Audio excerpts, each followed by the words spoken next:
What's up, everybody? Joe Bernstein here, and I want to talk to you today about creating your own reality. So, why I'm why I'm putting out this video today is because I work with a lot of people who are actually very successful. They've created a lot in their lives.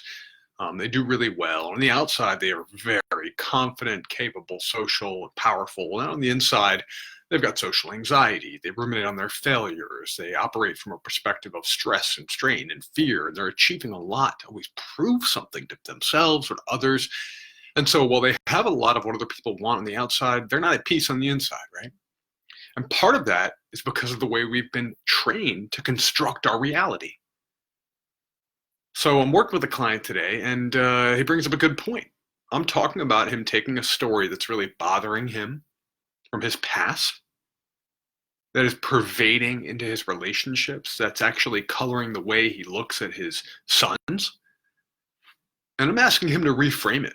I'm asking him to put it in a more positive light. I'm teaching him one of my tools, which I'll teach you in a little bit, to use positive psychology to transform your reality, to change stories that you're locked in rumination or you're locked in shame about, or you are feeling like they're failures you'll never overcome. And he stopped me and he said, this sounds good, but what I don't want to do is sit down and take this thing that's been gnawing at me for 20 plus years and write some rose-colored story that just feels like a lie. So I get that a lot. People don't understand positive psychology. They don't understand affirmational work. They don't understand the ideas around self-love or healing, all this stuff that actually makes us more powerful, more capable, brings us more close to the life that we want and closer to the people around us too. But there's this idea that positivity is some flowery bullshit, that it's lying to ourselves. And you know what? I'll tell you why. A lot of people out there in the world have tried to feed you a bunch of flowery bullshit. Let's look at what is the number one thing that we have about manifesting, the secret.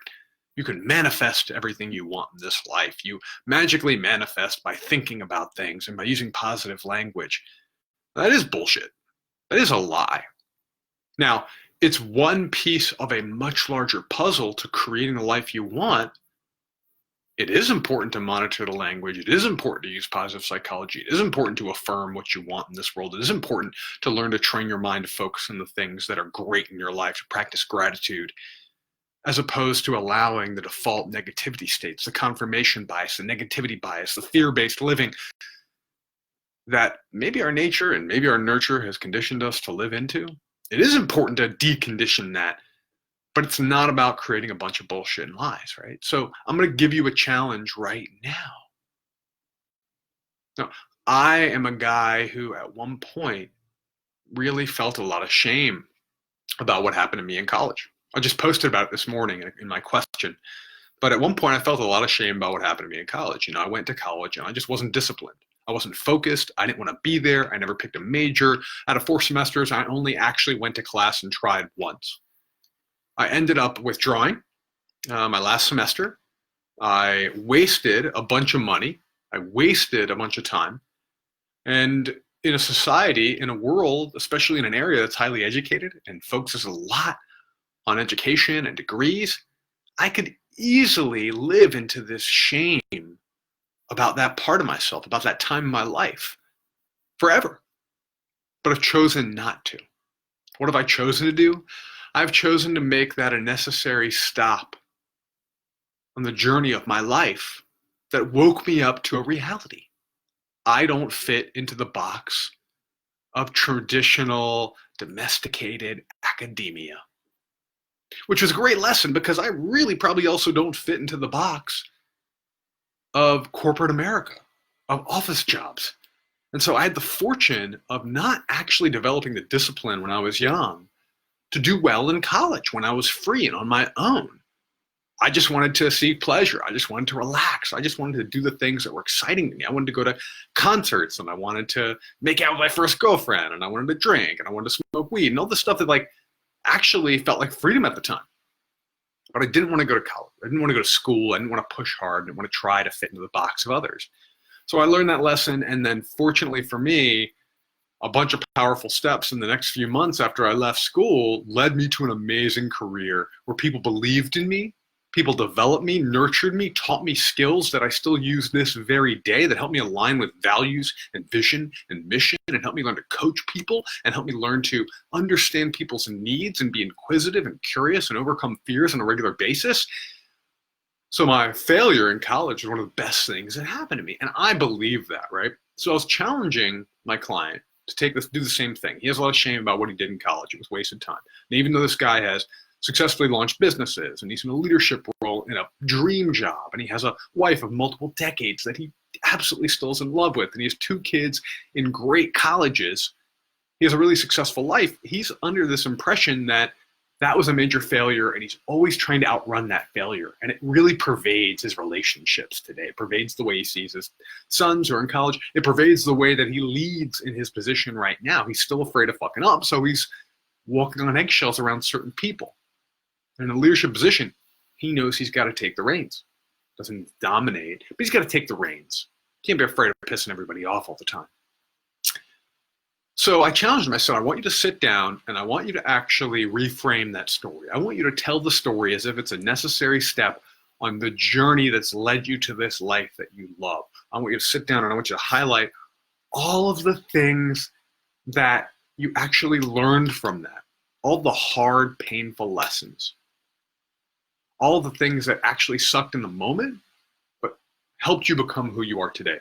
I want you to look at all the ways it redirected your life, even negative ways, even if you feel like that's the reason why you started to drink and started to create addictions, blah, blah, blah. And now, look, you've learned so much by coming through addiction, right? So you got to look at the trajectory that our failures have put us on, the lessons, the gifts, the fact that that was the universe, your soul, your psyche, just course correcting you in a way that helped you move towards the life that you love. So you can either be a consumer of the default reality in this world that tells you that mistakes and failures and shortcomings and obstacles, things like dropping out of college, things like a failed business, things like getting fired, things like a divorce, they're miserable failures and they should be something you're ashamed of. You can buy that default reality, or you can be a creator of your own reality and choose to take everything that you've seen as a failure, everything that you've had shame around, and reframe it as an important part of your life, as a time where you created value that you wouldn't have without that misstep or that mistake. That's a choice that you have. So just for today, when you're calling yourself a failure, when you're thinking about a mistake from the past, or a choice maybe from yesterday or today, or 20 years ago that didn't go the way you wanted it to, I'm challenging you right now to take 5, 10, 15, 20 minutes and do the work to look at the gifts that you've gained, to look at the skills that you've learned, to look at how that moment helped you become who you are. And this is not flowery bullshit. Let me give you an example of one that's not flowery. I am so happy that my first marriage failed. I'm so happy that I actually had moments where I bursted out in rage that felt like something that I could be very ashamed of. Why am I happy? Because that alerted me to how much pain and suffering I would create if I believed I was destined to be that way. It woke me up and helped me start to learn about my own beliefs, my own values, my own emotions, my own behavior, my nervous system. And it helped me decide that I don't have to be that way. It helped me become more loving, more conscious, healthier. It helped me move towards the man that I am today. But the fact that I learned from that rage, from those outbursts, from those moments where I do have shame around, where I feel actually are still traumatic in my life, there's nothing flowery about that. There's nothing fluffy about that. There's nothing bullshitty about that. I learned that I can take responsibility for my own emotional reactions to the triggers that are around me in my world. And part of the reason I learned that was because I used to burst out in rage. That is positive psychology. That's not fluffy. That's not bullshitty. That's not flowery. There's no lie in that. There's truth. You've been trained to see truths that take you down a path of fear and consumerism and playing small. I'll train you to see the truths and create the reality that helps you live your best life. So that's my challenge for you today. Just for today, can you take something that you want to call a failure and can you own the gift that it is? Right? Can you do that believing the truth in that reality? That's what I got for you today. I hope this is helpful. If so, drop a comment below, share, PM me, whatever works for you. I want you to live an empowered life. I want you to create your own reality. I want you to use positive psychology in the ways where it helps us, not in the bullshitty ways like manifesting and the secret that don't really get us where we want to go. If you're willing to do the work, you can create the life you want. Peace.